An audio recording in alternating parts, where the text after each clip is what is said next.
Welcome to this online mini masterclass, public speaking.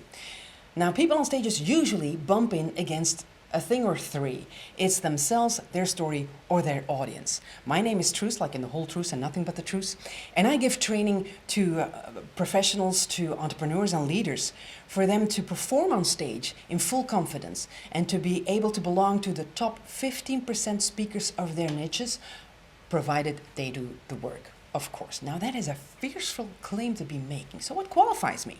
Let me properly introduce myself. I have 25 years of experience on national television as an actress, a presenter, and a singer. I've had 13 years my own radio show, national radio, over 2 decades of coaching. I've been given training one-on-one, and I've been on stages for 10,000 people and more. And there's a lot I've learned. And a couple of those golden nuggets I want to share with you today. Now, we got a lot of ground to cover. First, we're going to talk a little bit about stage fright. What is it and how can you get rid of it? Second thing is the 5 things that every presentation needs for, just the vital things that every presentation just needs. And then there's the holy grail of your performance. It's storytelling. Now, let's start. Stage fright. What is it? Well, actually, it is your lowest point of self-esteem on steroids. Now, where do the steroids come from? We tend to forget we're a brain. Now, that's clear. We're fingers, because this is what we do all day long, but we're an animal. We're a mammal. We're a dog, actually. And this dog needs training, and the dog didn't always get the proper training. So here you have this dog, this mammal, and it sees another mammal. It's the light of your little camera. Or it sees the mammals in the room, and it freaks out. And that is combined with its lowest point of self-esteem. Now go back a little bit to, there must have been a time where you had to perform, you had to be on stage, and you felt kind of icky, you felt horrible.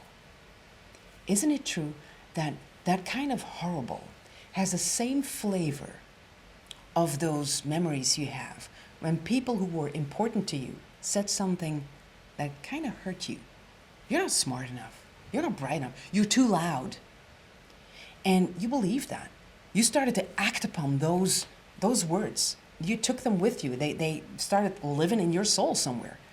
And that's your low self-esteem. The moment you walk on stage, this is how you feel and what you feel. I'm a loser. I can't do this. So you have this low self-esteem, and then you have the steroids of people watching you, other mammals watching you. The good news is your low self-esteem, that's something you can fix. You can work on your self-sabotage. You can take a coach. You can do some online training and work on that because the world needs your voice. The other part is your mammal. Well, if it's a dog, it's trainable, right? So I want to talk to you a little bit about Pavlov. You probably know the guy, he had a dog. And he said, well, let me do this little experiment. I'm going to ring a bell, and every time I ring my bell, I'm going to feed the dog. So the dog, very soon he's like, okay, I hear this bell. Let me start drooling because there's food coming, right? If you can train a dog to start drooling the moment you ring a bell, you can teach yourself to freak out the moment you hear the word presentation. And basically, that is what you have been training. Let me just draw this out for you. Now, suppose I'd call you and say, like, in 14 days, you're going to have this presentation. What you're probably going to do, like, oh my God, you're going to visualize. And visualization, it works. So you're going to visualize, oh my God, I'm going to have this dry mouth, and I'm going to sweaty armpits, and I'm going to vomit all over the first front row. And then your visualization, it builds up. The tension builds up, until it's unbearable. And then you go do something else. This is exactly how you train your dog. You say, presentation, and I'm going to give you stress. So your dog goes like, yeah, the word presentation, yeah, I know what I can do. Here's my stress. Now, that is, of course, a very unfortunate when you're on the stage. What's the remedy? It's kind of easy. It's logical. Next time I call you and say, yeah, in 14 days you're going to have this presentation, you're going to have these awful images like, oh my God, I'm going to have this dry mouth and sweaty armpits. I'm going to vomit all over the first front row. You stay in that visualization. You just stay there. You hang on. And then you remember, oh yeah, I put a glass of water. And you can see the glass of water on the stage, and you can see your computer and the first slide, and it's the correct slide, and there's the audience, and you start to connect to the audience, and your first word comes out, and you remember how to stand, because that's something you practice, and you regain your confidence, and the first sentence come and the next one, and the words kind of, they flow. You're at ease. It's okay. And all of a sudden, you're at the end of your presentation, and you get this really warm, heartfelt applause from your audience, and you feel kind of proud. Different, isn't it? So what did you now train? You taught your mammal, like, okay, we got a presentation coming. At first it's gonna be scary, and then it's gonna be fun. And I want you to, I'm going to throw this stick, and this is a stick you need to be searching for. You need to search for the fun. So first, it's gonna be exciting, and then it's gonna be just fun. That's number one. Now, chances are, you've been doing something counterproductive in the way you've been rehearsing your presentation. If I were to call you, again, it's the same situation. I'd call you and say, 14 days, you have to do this presentation. You would probably sit down and write, I'm these words and these images and a PowerPoint, and you hammer away on your little keyboard, and then it's just your brain and your fingers. Your mammal is not included. Comes the day of the presentation, and sure enough, you push your mammal on stage, and you go do it now. Your mammal goes like, I didn't train with you. I wasn't there in the rehearsing part. It was just brain and fingers. And now I gotta save the day. It's gonna look at you for instructions, but your mind is, totally absorbed with low self-esteem. So your mammal goes like, okay, I got you. I'm gonna save you because this is what I do, and I can save you in 4 flavors. That is fight, flight, freeze, or foam. And you don't even have to pick, because I have picked for you. And there you are, the first couple of seconds, and nothing is coming. Okay, well, is there a logic to this? Is there a remedy to this? Yes, there is. You sit and write. You stand and speak. That does not compute. So if you have to stand and speak, that's also the way you have to rehearse. So whenever I call you and say you have to do this presentation in 14 days, you go like, okay, there's a small part you get to sit and write. I'll grant you that. And then you divide your presentation into these logical building blocks. Each building block is represented by one word only. You write it down on a piece of paper, you take that piece of paper, and you battle yourself through verbally, because now you're standing and speaking. You're training your mammal. It knows what to do. You're training it. So you've battled yourself. Your mammal has tasted the words you will be saying on stage later on. Huge advantage, and I would certainly recommend for you that this is the way you rehearse. Now, when we have a dog, we teach it how to sit. When we have a human, we teach it how to stand. Because that's the first thing I want you to do when you go on stage. You've seen those speakers, they come, they fumble on stage, and they go like, yeah, in the middle of their way on stage, they're, yeah, hi, and I'm so nervous, and I really want to change the world. It's not going to happen. It really will not happen. We want the people to be fierce, to be confident on stage. Your audience wants you to do good, to do well, to shine on stage. So your first action is going to train your mammal to stand. If you're sitting right now, I recommend you to stand up. Put your feet on the ground and merge your feet with the floor. Just merge them, like visualization, merge with the floor.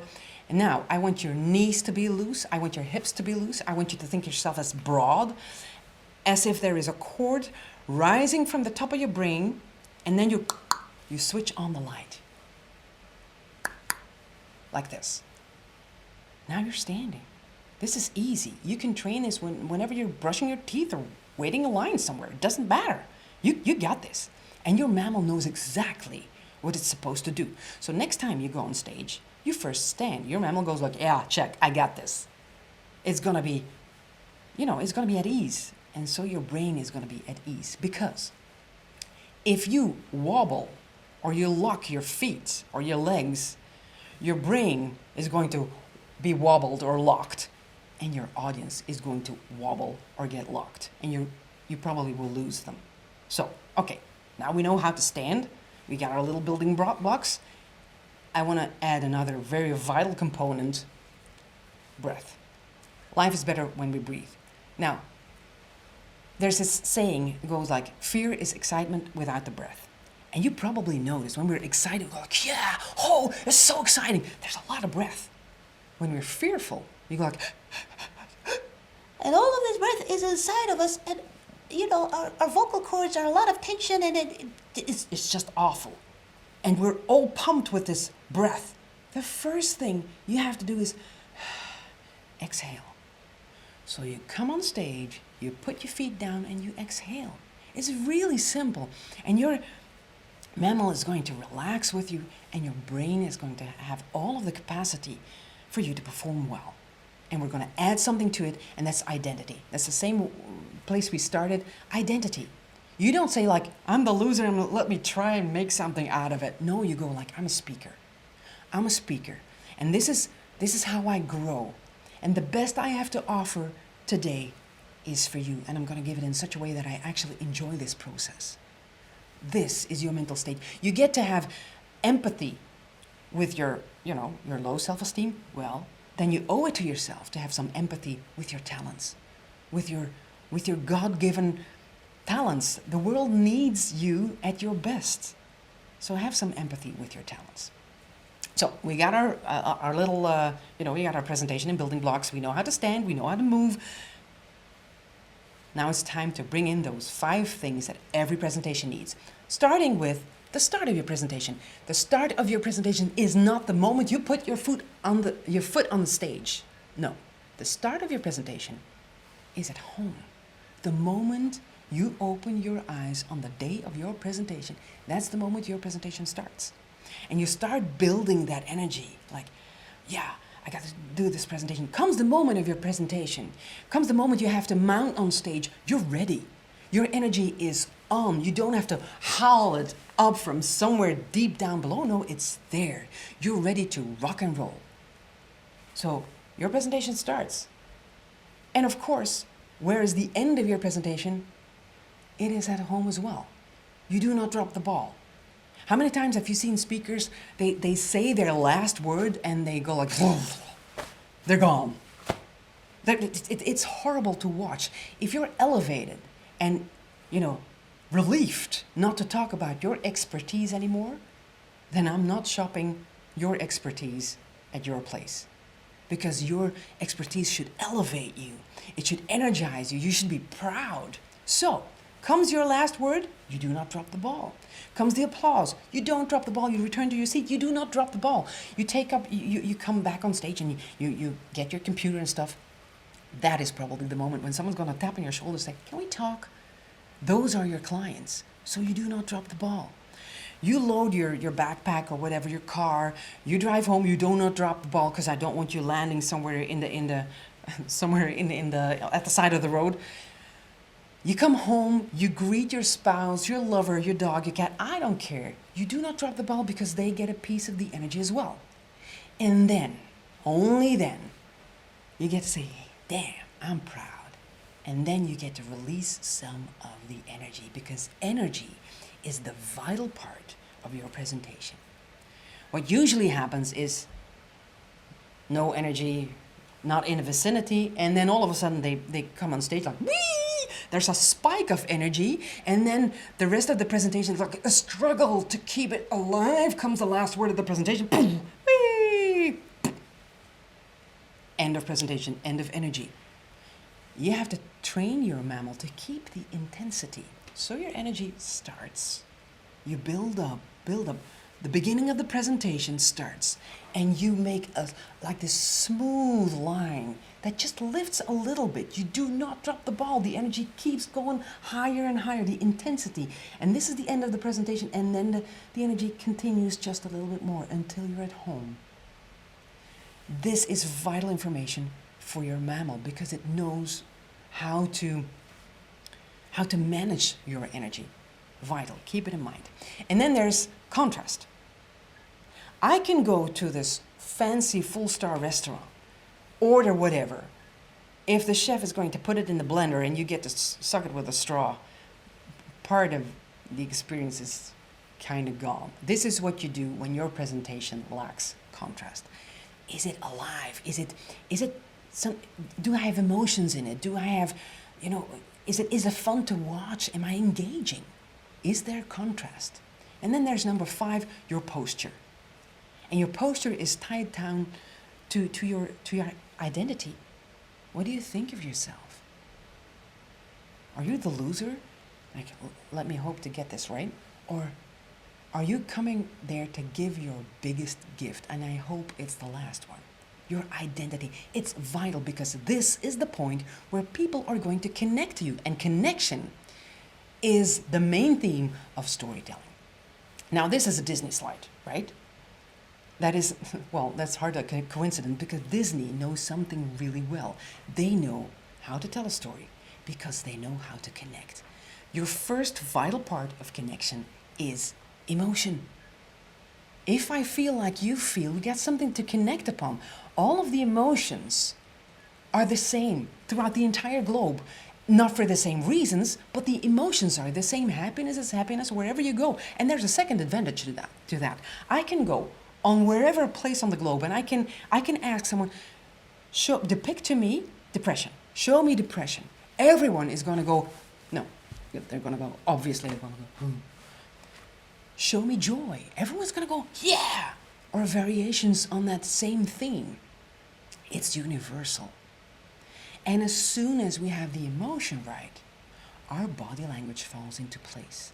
Our words fall, our energy, everything falls into place. There's a lot you don't even have to think about anymore because emotion ties it all together. That's number 1.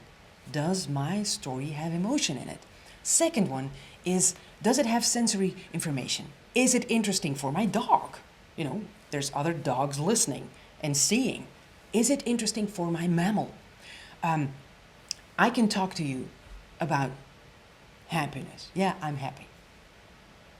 It doesn't say much. But I can talk to you about these days where I wake up just a little bit before the alarm. I glide out of bed.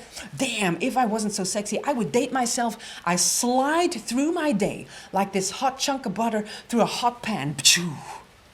This is the kind of day I would want because it's practical, it's visible. I can see it and smell it and touch it. And then there's authenticity. We've trained ourselves to blend in with our peers. But then our professional life starts and we have to stand out. And that's kind of icky. But when you look at all the big stars in the world, they know that all their quirkiness, because every big star has got some quirkiness about it, him or her. Well, your talent and your quirkiness, they enter through the same door. And their point of existence is in kintsugi. That's what the Japanese call kintsugi. When a little piece of pottery breaks, you glue it together with gold. You glue your cracks, your brokenness. You glue it with gold. These are your biggest talents, your authenticity. It's your story. It's what makes you unique and different. This is what we want to see when we see you on stage. And then there's contrast. Again, variation. Did I put it in a blender? Or do I have different flavors? Do I reach out? Do I touch? Am I enthused? Am I strong in my opinions? Am I being clear? I know there was a lot we covered. We talked about your stage fright. We talked about the 5 things that every presentation needs, and we talked about the holy grail of presentation, the storytelling. I hope you put all of this information in your back pocket, and next time you're about to be on stage, just let your mind wander through all of this and take advantage of this big chunk of information I've been giving you, because the world needs better speakers, and I hope this appeals to you. I hope to see you on one of those stages. Shine.